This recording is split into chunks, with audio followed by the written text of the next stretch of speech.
Nogometaši Domžal se po 2 visokih zmagah zdaj pospešeno pripravljajo na derbi proti Mariboru, za katerim na prvenstveni lestvici zaostajajo 1 točko. Simon Rožman je od začetka septembra glavni trener kluba ob Kamniški Bistrici. Po odhodu Luke Elznerja k ljubljanski Olimpiji se je Rožman, ki je sicer že od marca deloval v klubu, usedel na trenerski stol dvakratnih državnih prvakov.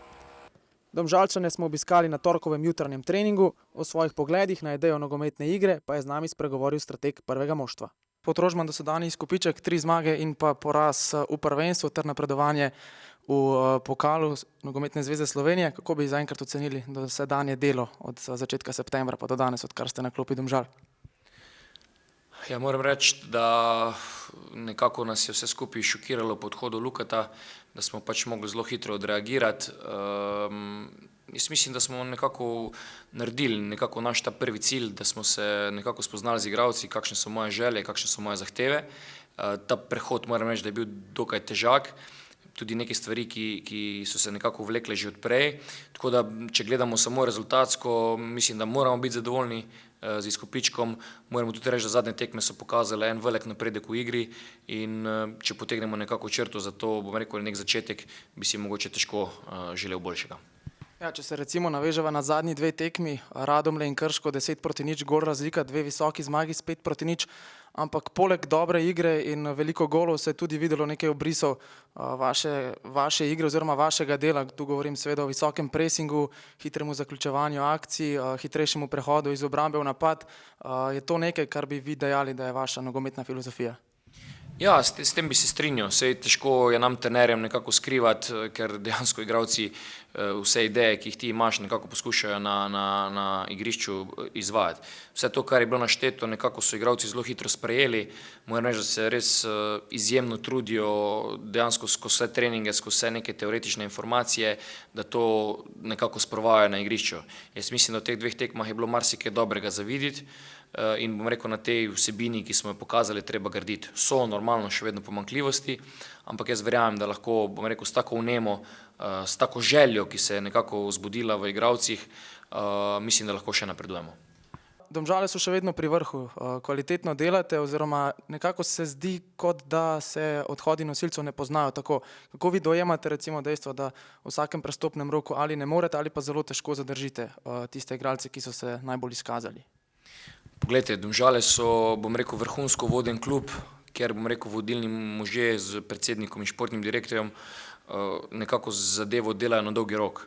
To pomeni, da niso, bom rekel, emocionalni v razmišljanju, ampak dejansko racionalni, se pravi, da v vsaki situaciji, bom rekel, že vedo, kaj se bo zgodilo čez pol leta, 1 leto in tako naprej. In zaradi tega tudi, bom rekel, klub lahko na dolgi rok funkcionira. Kaj želim reči je to, da nekako filozofija kluba je, bom rekel, zelo enostavna, kar pomeni, da nekako iz lastnega kadra in iz lastne prodaje, bom rekel, črpati glavni vir financiranja. Za to fantastično mladinsko šolo nekako spraviti te mlade igralce in jih, bom rekel, tržiti. Hkrati pa tudi, bom rekel, biti atraktiven, bom rekel, in tudi rezultatsko uspešen, kar je, bom rekel, zmes vsega tega je zelo težko narediti, da si nekako konkurenčen v Sloveniji do te mire, da nekako se uvrščaš konstantno v evropske pokale. Še naprej bodo Domžale imele enako filozofijo, kajti le tako se lahko, bom rekel, klub preživi. Verjamem pa, da ta pot, ki so si jo pač zbrali, je, bom rekel, zelo dobro načrtovana in je pa težko dejansko vse 3 segmente hkrati uvajati mlade igralce, hkrati, bom rekel, prodajati in hkrati še delati rezultat, ampak zaenkrat jim to uspeva in verjamem tudi, da nam bo tudi v prihodnje. Se pa zdi, da ste letos spet našli recimo temu adekvatne zamenjave za igralce, ki so odšli, recimo namesto Trajkovskega igra Balkovec, ki je že dolgo v klubu, namesto Horiča je prišel Halilović, namesto Črnica je tu Matjašič, ki je na prvih 3 tekmah dosegel prav toliko golov, tako da se še enkrat zdi, da je kadrovanje v Domžalah zares na visokem nivoju. Ja, tako kot sem omenil, nekako slika se že daje tudi za zimski prestopni rok, nekako tudi že za poletni prestopni rok, sigurno se tudi dogaja mogoče manjša presenečenja in tako naprej, ampak tako sem rekel, zadeva je nastavljena dolgoročno, kar pomeni, da se igralci v tem trenutku že nekako vedo, kdo naj bi bil tisti, ki bo po določenih odhodih nekako prevzel njihovo mesto in tudi, bom rekel, ves strokovni kader dela na bom rekel, primanjkljaju teh igralcev, ki v tem trenutku še niso v prvem planu, da bi takrat, ko bodo dobili priložnost, bom rekel, priložnost lahko izkoristili. Hkrati mislim, da imamo tudi dober scouting, da, bom rekel, vsi ti igralci, ki v Sloveniji opozorijo nase, da bom rekel, so za nas, bom rekel, v določenih segmentih jim lahko omogočimo tudi napredek v njihovem razvoju in mislim, da igralci čedalje bolj v Domžalah vidijo sredino, kjer, bom rekel, lahko dozorijo in potem naredijo, bom rekel, korak naprej proti Evropi. Vi osebno ste v Domžale prišli v začetku marca letos, najprej kot koordinator pri delu z mladimi in tudi svetovalec pri članski ekipi, torej ste sodelovali z Luko Elznerjem. Ali nam lahko morda malce bolj podrobno razložite vajino sodelovanje? Absolutno.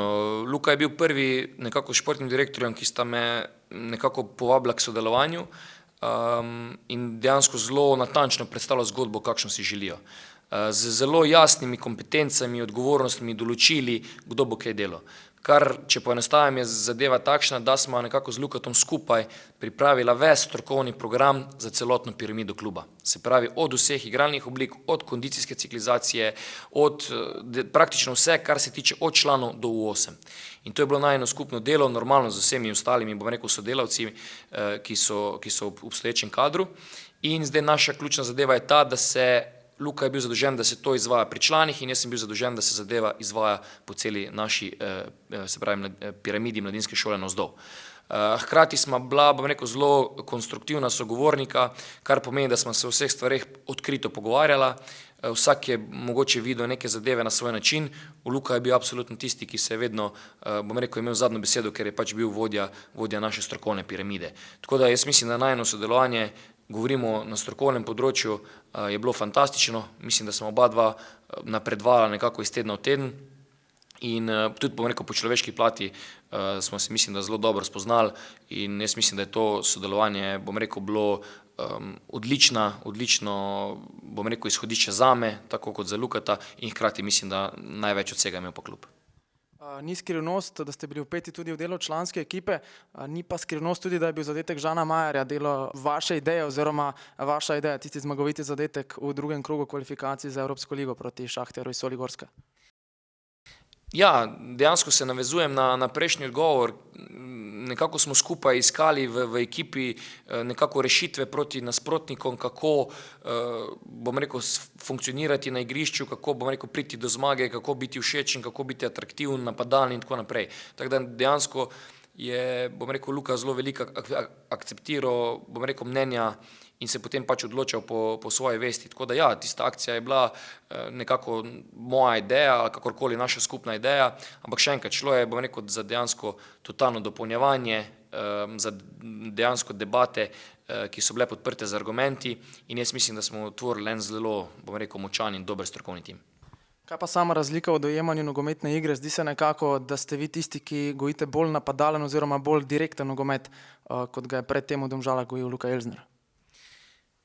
Mogoče nekako je dejstvo, da vsak vidi nogomet mogoče malce po svoje z določenimi detajli. Mislim, da smo si v velikih segmentih zelo podobni, je pa res, da je mogoče ta direktnost in tudi mogoče v določenih segmentih neka videnja je mislim, da kristalno jasno, da so drugačna. Jaz mislim, da smo oba dva se naučila oziroma pridobila določene smernice različnih razmišljanj, ampak dejansko v glavnini smo bili pa, bom rekel, zelo blizu. Če se naveževa še malce na vašo nogometno filozofijo, naj se navežem na vašo izjavo, mislim, da približno 2 leti nazaj, da igrati nogomet, da je na koncu tekme rezultat 0-0, da je to preprosto izguba časa. S tem še vedno se strinjam. Jaz mislim, da je slovenska javnost me v teh 2-3 letih kakorkoli spoznala. Ja, dejansko sem pristaš tega, da če nekdo pride na tekmo kot gledalec, da nekako mu moramo nekaj ponuditi. Ne kalkuliram, ker na koncu sami veste, koliko je ozka liga, kdo vse se lahko vršča v evropske pokale, kakšne težave so, bom rekel, v določenih klubih in da igramo tekmo zaradi sebe ali zaradi točk, pač v tem vse skupaj ne vidim smisla.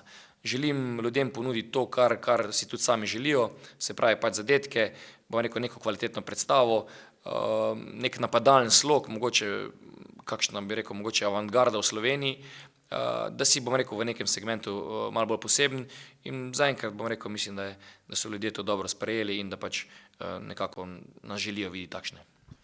Večkrat ste sami izrazili navdušenje nad delom Jurgena Kloppa, Pepa Guardiole, ki zdaj delujeta v Angliji, pa tudi nad delom Rogerja Schmidta, ki je trener Bayerja iz Leverkusena, naprej Red Bulla iz Salzburga. Kateri izmed teh treh trenerjev morda najbliže vaši ideji nogometne igre? V tem trenutku bi se težko opredelil, da bi se izbral samo enega. Če bi, bom rekel, lahko karikiral, bi si izbral najboljše stvari od vseh treh, nekako po tem principu. Je pa res, da je ta direkt nogomet, nekako sem pri vseh trenerjih oziroma vse tudi materijale in tako naprej ogromno tega dobil prav od teh treh omenjenih.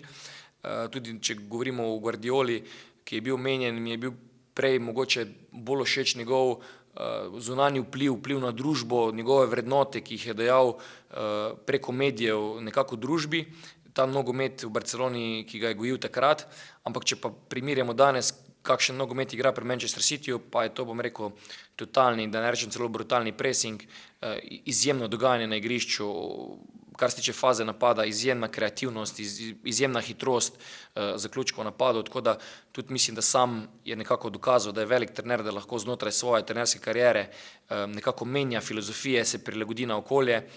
In ja, zelo spremljam tri omenjene, mogoče zraven še Tuchla iz Dortmunda in nekako zelo veliko analiziramo skupaj s svojimi sodelavci stvari, ki so dobre in jih nekako poskušamo upeljati v naš trening in normalno našo igro. V soboto vas čaka derbi v Ljudskem vrtu proti Mariboru. Maribor ima točko več, zaenkrat sicer to v tem obdobju ni tako pomembno. V tem trenutku je zagotovo samozavest v vaši slačilnici na zelo visokem nivoju. Nekako lahko rečem, da so fantje predvsem v igri zelo sproščeni, da so nekako začeli mogoče zelo uživati v vsej, bom rekel, naši zgodbi, kar je za nas pomembno. Želim si nekako tudi vplivati na njih, pa moram reči, da so še naprej, bom rekel, ostali skromni, delavni. Mi kljub tem zmagam praktično smo na začetku naše zgodbe, sezona bo dolga. Je pa res, da pač pred gostovanjem v Mariboru je sigurno dobrodošlo, da smo nekako dosegli 2 visoki zmagi. Bo pa mislim, da tekma v Mariboru posebna zgodba. Absolutno Maribor še vedno zelo kvaliteten. Mislim, da moramo predvsem, bom rekel, v prvem polčasu nekako preživeti. Mislim, da potem nekako proti koncu tekme se lahko zadeva mogoče razplete bolj v našo prid. Je pa res, da Maribor je ekipa, ki še vedno kaznuje, bom rekel, vsako najmanjšo napako in vseeno, naš cilj je nekako se prikazati v dobri luči, biti kljub vsemu napadalen, nekako ugajati gledalcem, da se bo stvar dogajala na igrišču. Če bomo pri tem še, bom rekel, rezultatsko uspešni, mislim, da še toliko boljše za nas. Če se dotaknemo še malo same motivacije, mislim sicer, da pred tekmo v Ljudskem vrtu igralci ne potrebujejo neke dodatne motivacije, ampak ali se vi osebno poslužujete kakšnih dodatnih oziroma posebnih motivacijskih oprijemov pred pomembno ali pa nepomembno tekmo, če je to treba? Ja, nekako pač moja trenutna kariera je tudi, bom rekel, bazirala na, bom rekel, zelo visoki motivacijski pripravljenosti. V tem trenutku se še tega ne poslužujemo, ker smo nekako še v spoznavanju, nekako še ne poznam fantov do obisti, tako da bi lahko pač vplival nekako na njihova čustva. Sem pa pristaš tega, da nekako poskušamo z vsemi idejami, z vsemi, bom rekel, iskrcami zadevo, bom rekel, sprav do tega nivoja, da potem na igrišču pokažejo svoj maksimum in da po tekmi nekako jim nimam več kaj očitati. Kakšne Domžale lahko pričakujemo v soboto v Ljudskem vrtu? Jaz upam, da lahko nadaljujemo nekako na dolgi rok v tej luči, kaj smo pokazali, bojo nekako prišli tudi padci, tega se zavedamo, ampak tako sem namenil, nekako moramo, bom rekel, preživeti ta prvi polčas.